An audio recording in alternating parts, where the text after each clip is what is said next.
Morning বন্ধুরা, welcome to my new blog. কেমন আছো? ভালো আছো? নিশ্চয়ই ভালো আছো। আমিও ভালো আছি। এই যে জল নিয়ে বসেছি। আগে না একদমই জানতাম না জল কিভাবে খেতে হয়। এখন আমি শিখেছি জল দাঁড়িয়ে বা ঢক ঢক করে একবারে খেতে নেই। এগুলো আমি শিখলাম। আমি সত্যি জানতাম না। জল খাবো, জল খেতে হয় প্রচুর, সেইটুকুই জানতাম। জল খাওয়ার যে এত নিয়ম, সেটা আমি শিখলাম। তাই এখন এইভাবেই জল খাই। একদম চা কফির মতন আস্তে আস্তে জল খেতে হয়, সেটা আমি শিখলাম। তোমরাও কি এইভাবে জল খাও? কমেন্ট বক্সে জানিও।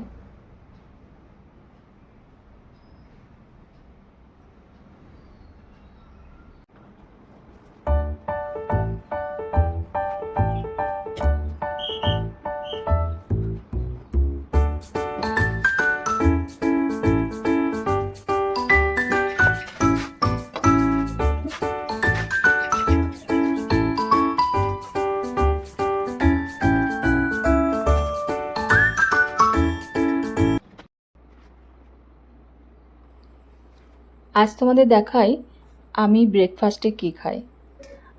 আমার এটাই প্রিয় খাবার। আম, কলা, দুধ কিংবা দই, দুটোর একটা দিয়ে শেক বানাই আর দিয়ে দিই ওটস।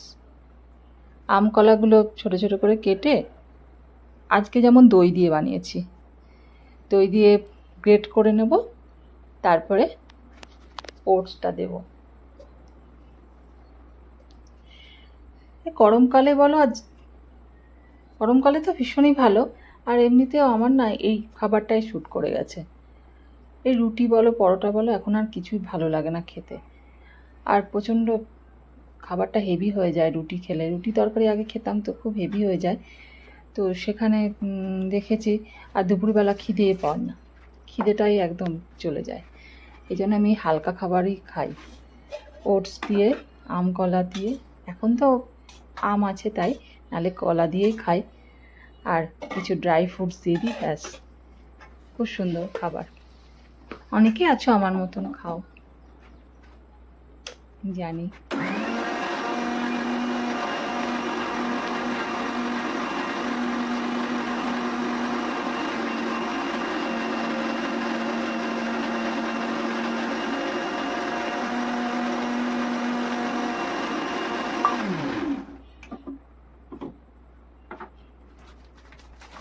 আমার এই পরিষ্কার করা একটা বাটি, আমি সব কিছু এই টিস্যু পেপার দিয়ে মুছবই। কিচেন পড়ে থাকলে আমার অস্বস্তি লাগে। আর কিচেনটা পরিষ্কার রাখাটাই জরুরি, তাই না? সবাই করো নিশ্চয়ই, আমি একা নই। পরিষ্কার থাকতেও ভালো লাগে। এবার এই ওটসটাকে না একটুখানি রোস্ট করে নিই, ড্রাই রোস্ট। তারপরে দিয়ে এর ভেতর দিয়ে আবার বানিয়ে নিই। আর একবার এটা দিয়ে ঘুরিয়ে নেব, ব্যাস হয়ে যাবে আমার ব্রেকফাস্ট রেডি।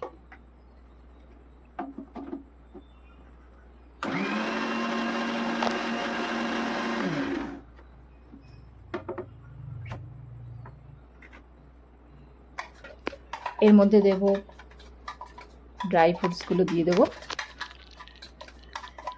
আমন্ডটা ভিজিয়ে রেখেছিলাম, সেই আমন্ডগুলোকে ছোটো ছোটো করে টুকরো করে দেব। ফ্ল্যাক্স সিড দেবো আর পামকিন সিড দিয়ে হয়ে যাবে আমার রেডি ম্যাঙ্গো ব্যানানা শেক। ভালো লাগে কিন্তু খেতে। যারা খাও তারা তো জানোই, আর যারা না খাও তারা একবার বানিয়ে খেয়ে দেখো। খুব সুন্দর একটা ব্রেকফাস্ট।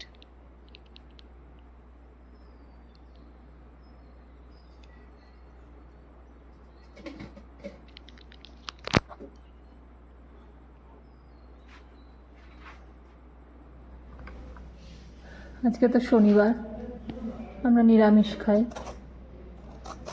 তাই আজকে বানাবো ঝিঙে আলু পোস্ত, আলু দিয়ে সোয়াবিনের তরকারি। আমার মেয়ে খুব ভালোবাসে। আর মটরের ডাল, আর দেখছি পনিরের পকোড়া করে দেবো। এই দিয়ে খাওয়া হয়ে যাবে। তাই সবজিগুলো ওখানে বসে, আজকাল না এই এত কোমরে ব্যথা হচ্ছে, পায়ে ব্যথা, কোমরে ব্যথা, বেশিক্ষণ দাঁড়িয়ে থাকতে পারছি না। এটা ছিলই, আরও বেড়ে গেছে। সেই জন্য এই বসে বসে এখন টি টেবিলেই বসে বসে কাটছি। ডাইনিং টেবিলে উঁচু হয়ে যায়, খুব অসুবিধা হয়। এবার টি টেবিলে বসে বসে কেটে ফেলি।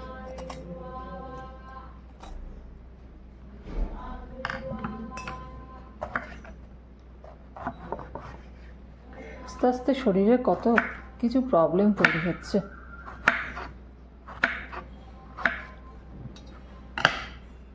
এইভাবেই চলতে হবে। মেয়েদের এমনিতেই অনেক সমস্যা, এবারে কারো কারো আরও বেশি। আমার তো বিভিন্ন রকমের সমস্যা। আর সমস্যা কত কাকে বলবো, সবাই অস্থির হয়ে যাবে, বিরক্ত হয়ে যাবে এত সমস্যা শুনে শুনে। সবারই তো বয়স হচ্ছে, তাই না?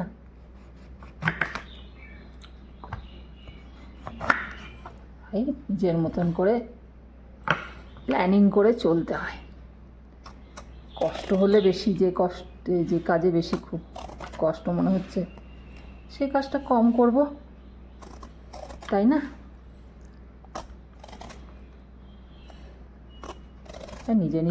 নিজেরই তো সংসার, নিজেই প্ল্যানিং করি, নিজেই কাজ করি। খারাপ হলেও কেউ বলার নেই, ভালো হলেও কেউ বলার না। ভালো হলেও বলে, অনেক রান্নাবান্না অনেক করি, ভালো হলেও বলে।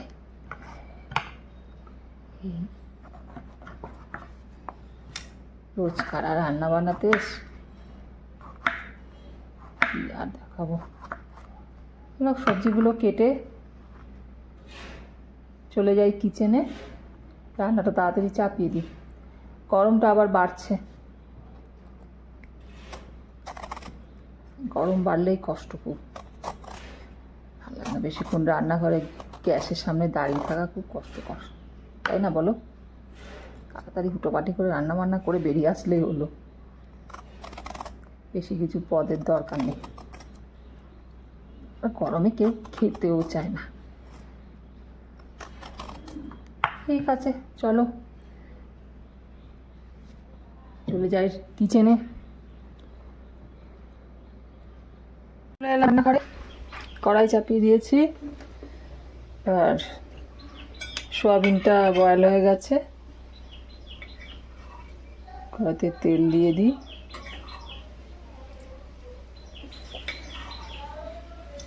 শনিবার তো নিরামিষ, পেঁয়াজ রসুন যাবে না, সেজন্য একটুখানি ভালো করে বানাতে হবে।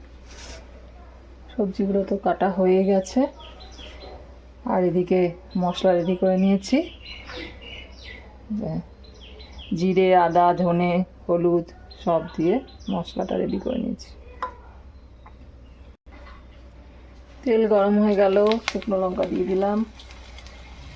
সিম্পল রান্না, বুঝলে? সিম্পল রান্নাটাকেই সুন্দর করে করাই, এটাই হচ্ছে চ্যালেঞ্জ।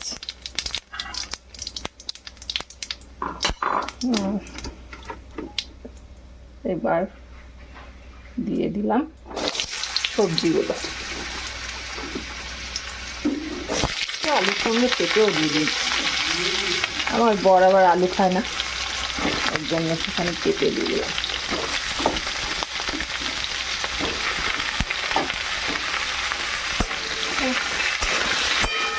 আপনাদের থাকলে নি আলুটা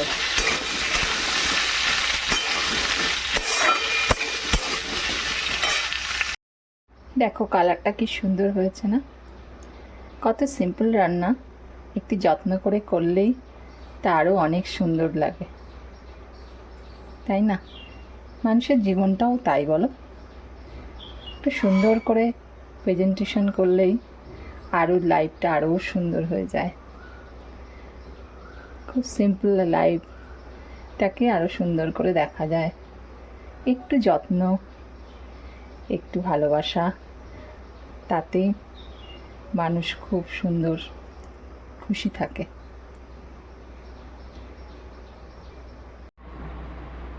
আমার ছোটো খাচ্ছে কলা, ছোটো ফল খেতে ভালোবাসে, কলা ছোলা এসব খায় ছোটো, আঙুর, আম। ওখানে রেখে খাও, ওখান থেকে খাও। হ্যাঁ, বাহ, খুব ভালো মেয়ে, কথা শোনে আমার ছোট্টু। দুপুরে খাবার বাড়তে চলে এসেছি, খাবারটা বেড়ে নিই, স্নান করে মাথায় চুলগুলো শুকায়নি, শ্যাম্পু করলাম, খাবারটা ওদের বেড়ে দিই, যে পেয়ে গেছে ওদের।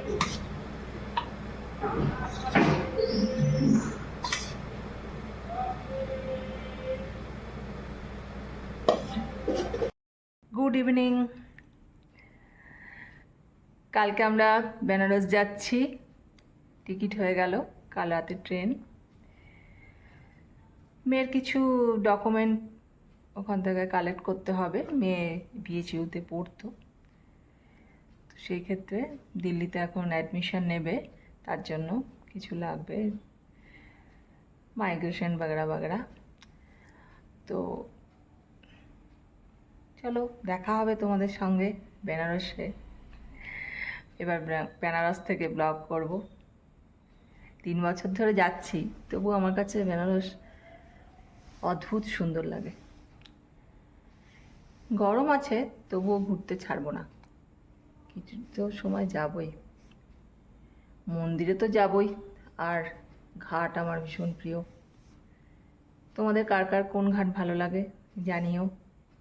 আমার তো আশি ঘাট খুব ভালো লাগে, তার সময় ঘাটও যাই, কিছু কেনাকাটাও করি, খুব ভালো লাগে, ওখানে গেলেই তো হাত নিষ্পিস করে, কিছু কিনি। আমার তো প্যাকিং হয়ে গেল, তোর প্যাকিং কমপ্লিট? হয়ে গেছে। সাজা গোজা কিছু জিনিসপত্র নেবো, তাহলেই হবে, আর কিছু ডকুমেন্টস ফাইলস বগেরা নিতে হ্যাঁ, হবে। ফাইলটা নিয়ে নিস ঠিক করে গুছিয়ে। ব্যাস, আর কি নিতে হবে, যেতে হবে, গরম খেতে হবে, রোদ খেতে হবে। গরম খেতে হবে, না না, মাঝে মাঝেই তো বৃষ্টি হচ্ছে এখন। ওখানে হচ্ছে না। ওখানে হচ্ছে না? না।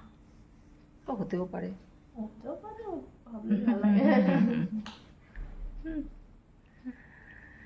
ঠিক আছে, চলো, এরপরে বেনারসে দেখা হবে, কালকে বেরোবো। আজকের মতন এখানেই ব্লগটা শেষ করছি। আমার ব্লগ যদি কিছু ভালো লেগে থাকে, লাইক কমেন্ট করো আর শেয়ার করো, প্লিজ সাবস্ক্রাইব করতে ভুলো না। তাহলে আজকের মতন tata, good night. Good night.